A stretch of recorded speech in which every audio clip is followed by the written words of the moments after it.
CBC Sports is so excited to have in the studio today formidable sibling duo Rachel and Harrison Browne on the publication of their new book, Let Us Play, Winning the Battle for Gender Diverse Athletes. Welcome to both of you. Thanks so much, Shireen. Yeah, thanks for having us. So first question for either of you, what was the intention behind this book? Well, it actually started out as a memoir when we were first approaching this. The conversation around trans athletes was not what it is now. But then as we started to get deeper into it, the conversation around trans participation and the rhetoric behind trans athletes started to become very hostile. So we thought we would approach it more of an overall landscape, interweaving a little bit of my narrative with there, but we really wanted to showcase the amazing athletes that are within this community and dispel the myths and really make it more all-encompassing. So I can't imagine a better power team to do this. Rachel, you're a story journalist in this country. Harrison, your career in hockey is incredible.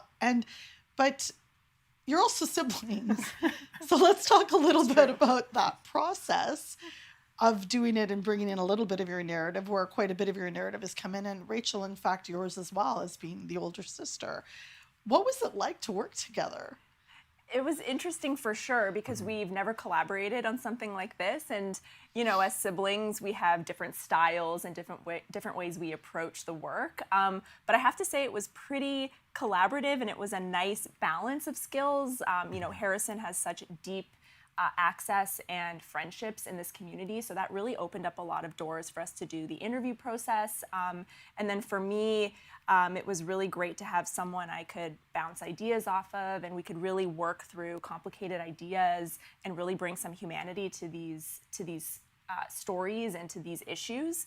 And then on a more practical level, like if I was sort of low energy, Harrison could kind of take me out of that. And if he was hitting a wall, we could kind of, you know, work together as siblings to get through things. Because the balance within the book is really excellent to read as somebody, you know, who appreciates the citations and the work and where you got everything, but also that piece that you mentioned, narrative. Mm-hmm. So how vulnerable did you have to be, Harrison, for this? I guess the vulnerability aspect, I don't know why that took me by surprise.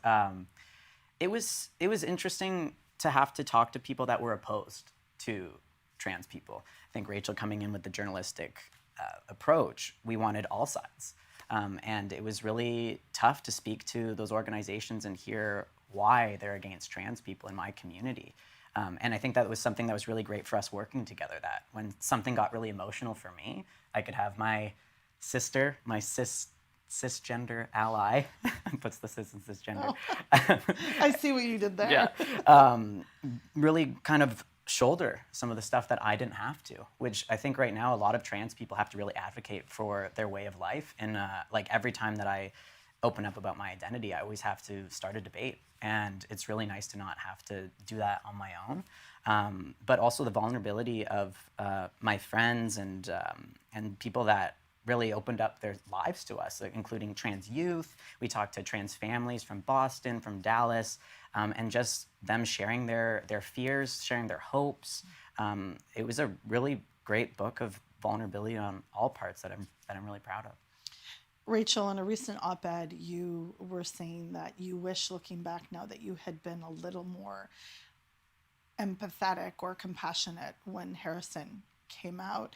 And that's a really courageous thing to say, that looking back, I wish I had done this differently, but you feel like you have the tools now and you're better equipped to be that cisgender ally, but also his defender in a couple ways. Is that not only the older sister piece, but knowing the information and knowing the data that you do now as a journalist? Absolutely. I think the data and the humanity that we, really got a close look at in this writing process was really something that further confirmed to me that as an ally, as a cisgender, white, straight person myself, I have a duty to speak out when I see injustice and speak out when I see, people who are vulnerable being attacked. unnecessarily and being villainized as well.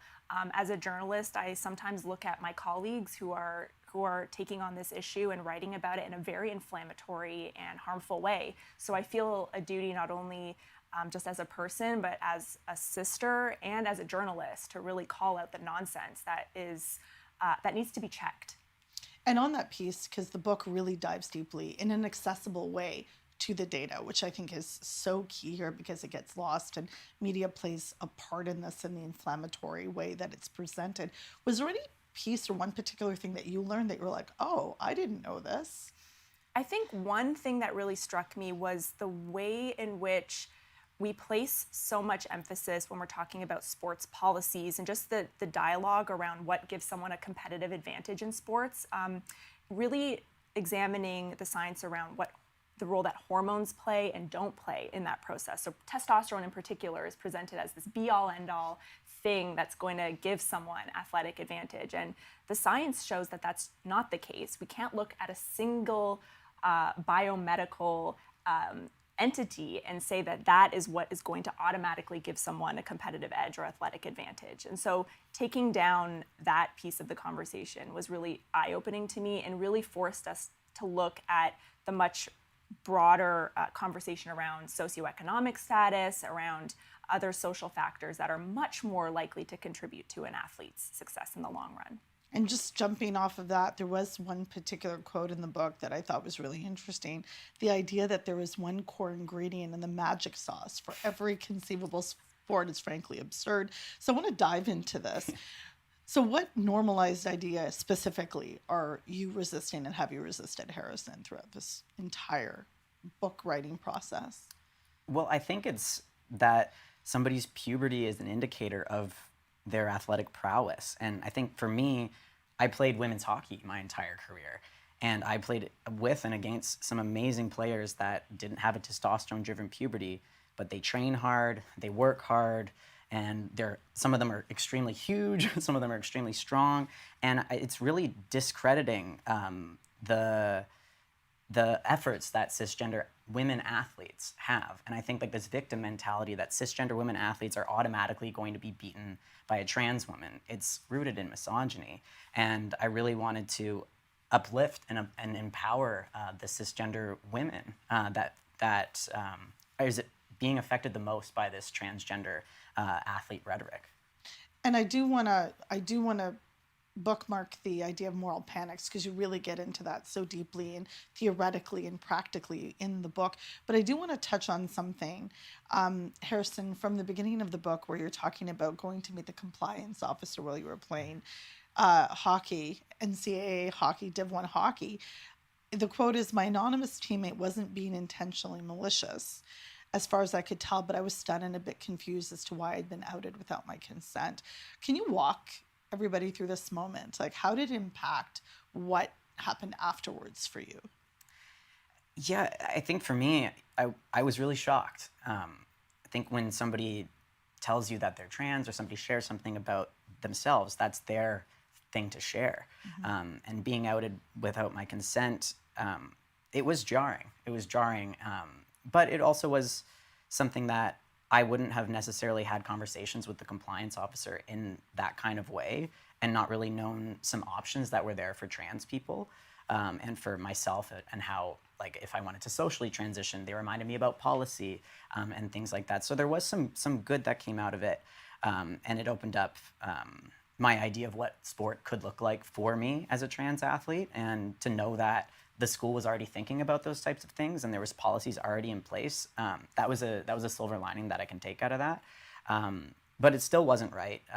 But you, Maine, did a great job in making me feel like I could be myself while still playing my sport. And moving forward to where you are now, you're ringing the alarm essentially on this moral panic idea.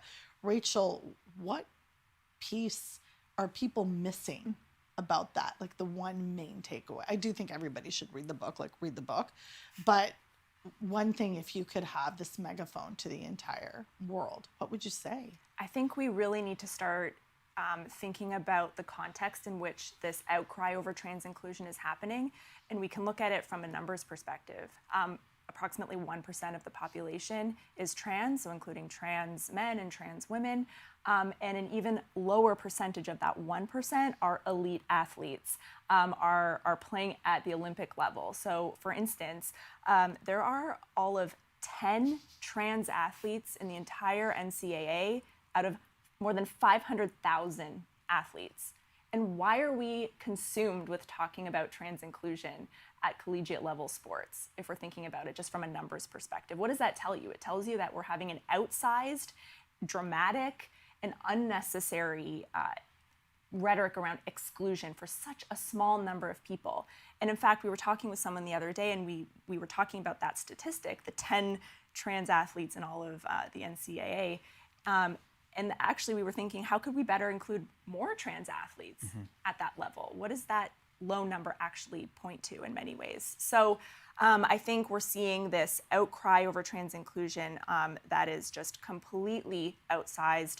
It is having ripple effects, as Harrison mentioned, for predominantly cisgender women athletes who are then subjected to these surveillance type of tactics and policing of women's bodies. And people just aren't thinking about the knock-on effects that this fixation, this obsession with trans athletes is having on the broader community as well. And I think one of the things that was really important for me to also read about the history of the policing of women's bodies in also a very violent way, like gender testing is atrocious. And we know about the case of Caster Semenya Duty Chan, who are not trans women, but because of these policies, they're subjected to this kind of treatment and exclusion. And quite frankly, you know, in many cases, you could argue it's abuse. And we're seeing this now on a global level. Your experience, Harrison, was in the United States and Canada, of course, but we're seeing this type of moral panic, as you say, ripple throughout the world. Like very recently, the FA in the UK banned trans women from professional football when there's all of zero professional trans women playing. And That's a classic moral panic. Yeah. It's Exhibit A, right? Yeah, absolutely. And you're sitting there and you're like, the math is not mathing. And it just doesn't make any sense. And I'm like, a question that's very like kind of wide. Why does this continue to happen? I think trying to find a scapegoat, and we saw it through the U.S. election. The whole Republican process was really based on trying to other a community, us versus them, and trans people have been found as the them right now. So that's why we're seeing it happen. But when Rachel and I were researching, just researching the history and seeing like the lavender scare and things like that, and being like, oh my gosh, we are just in this cog that just keeps spinning and keeps going back and back and back. But I think it's because sports really creates an emotional reaction. There's now this image of this grown man playing against a young girl. And that's really created a lot of emotion around people. And it's been the sticking point. They tried to have transgender bathroom bills. They didn't work. Now the sports, trying to bar trans people from sports has worked. And now we're seeing it come back to the bathrooms. We're seeing it come back to medical care. So it was just used as a mean to eradicate trans people from life. And when you were looking at the Canadian landscape about sport and gender rights, if we just pivot back here a little, do you have more hope from where we're headed at home here? I think we need to be careful in thinking that we're above this. We're seeing stuff come out of Alberta right now, where there's a lot of trickle-down effect in what happens in the States that trickles down to us. So I don't see us being immune, but I see us having more conversations around it, and the way that the college level in Canada has approached their transgender athletes has been really great. We talked with CL Valoria, a volleyball player out of Seneca, I believe, and the way that they went about her participating and altering the hormone requirements for her to be able to participate, I thought was a really great step that we're seeing. So we're not quite seeing the same like 2 steps backward approach that we're seeing in the States, but I don't think we can stand back and say, oh, we're good, the work is done, because as we can see, it moves backwards very, very quickly, and we need to stay vigilant. And just on that point, one of the athletes who also talked about was Quinn, your friend. They're playing for Vancouver Rise in the NSL, and when they got signed for Rise, one of the questions I asked was whether the political atmosphere in the U.S. had an impact on their decision, because they played in the NWSL, and they're fantastic, and said, like, the responses are very thoughtful, and said that they've enjoyed all their time there, but they would be remiss if they didn't think that advocacy was necessary also in Canada. So it's not like we're all good here in this idea of, you know, biological males, that terminology taking over girls' sport or women's sport. That's a fear-mongering tactic, and was, you know, so just this idea that that work needs to be done here is also really important, which is something that, you know, you both talk to. Absolutely. So what tone of conversation would you actually really like to see regarding sport and gender in Canada?